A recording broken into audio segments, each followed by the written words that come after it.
The U.S. dollar on Wednesday weakened against its main rivals, notably the euro, as European Central Bank officials amplified rhetoric suggesting that the central bank is ready to discuss a timetable for ending its massive bond buying program. Don't miss, here's why emerging market investors are swooning over Colombia's peso. What are currencies doing? The ICE U.S. Dollar Index DXY, minus 0.10%, which measures the buck against 6 rivals, fell 0.3% to 93.665. The broader WSJ Dollar Index BUXX, minus 0.06%, lost 0.2% to 86.94. The Euro EUR/USD, 0.1529%, climbed to $1.1770 from $1.1720 late Tuesday in New York, hitting its highest level since May 21. The British Pound GBP USD, 0.1491%, also traded around a 2-week peak, rising to $1.3410 from $1.3395. Against Japan's yen USD JPY, minus 0.02%, the dollar rose to 110 yen and 22 cents from 109 yen and 79 cents. The buck gave back Tuesday's gains against the Canadian dollar USD CAD, minus 0.0309%, and Mexico's peso USD MXN, 0.0369%, after hitting multi-month highs against both currencies.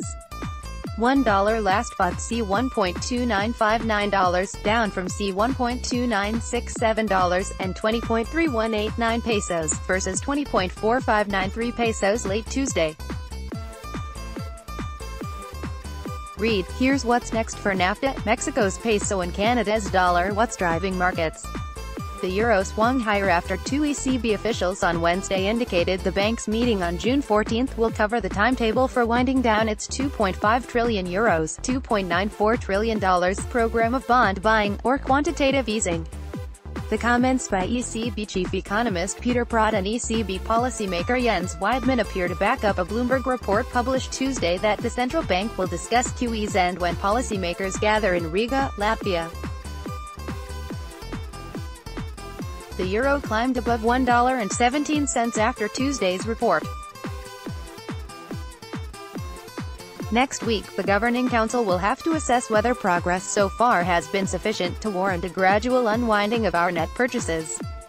In making its assessment, it will consider the underlying strength of the euro area economy and the pass-through to wage and price formations, said Praet in prepared remarks for a speech in Berlin.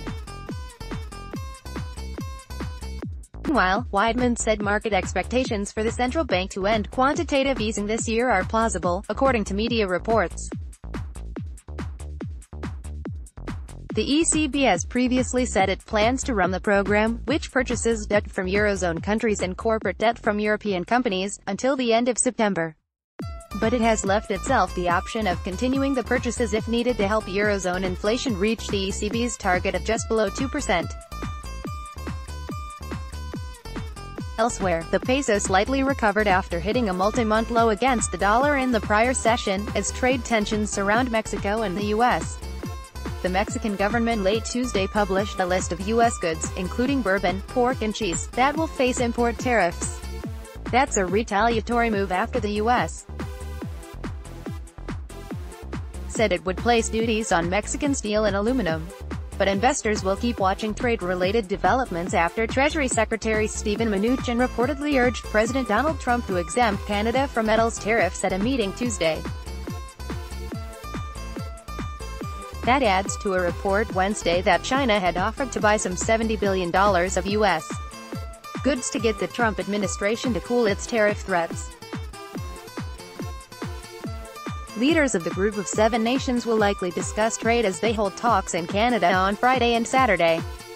What are strategists saying? Positioning remains in favor of dollar shorts against currencies like the euro, but also the Swiss franc, Japanese yen, Australian dollar AUD USD, 0.0000%, and Canadian dollar, where markets are short to a meaningful degree, wrote Morgan Stanley analysts led by Hans Rediker.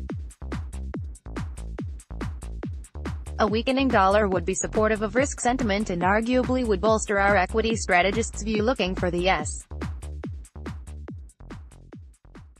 Even though some market participants will take today's comments by Peter Pratt as a prelude of an imminent decision next week, we still don't think that the ECB will easily give away flexibility and room for maneuver on QE in a situation in which downside risks to the economic outlook have increased and political risks, be it from Italy or later this year from Brexit, could easily re-emerge, said Brzezinski in a note. Against this background, clear hints at the end of QE, while keeping full flexibility, at next week's meeting still looks like the most likely outcome, he said. What else is in focus? Data out Wednesday showed the U.S. trade deficit fell to a 7-month low as exports set a fresh record in April, before the Trump tariffs took effect. Productivity, on the other hand, underperformed consensus estimates, coming in at 0.4% in the first quarter, versus 0.6% expected. Unit labor costs were in line with estimates at 2.9%. Opinion, a new economic indicator is saying there is no sign of a U.S. recession in other assets, U.S. stock benchmarks advanced. U.S. Treasury yields also rose, and the 10-year note TMU/BM/USD 1OI 0.38% last yielded 2.976%.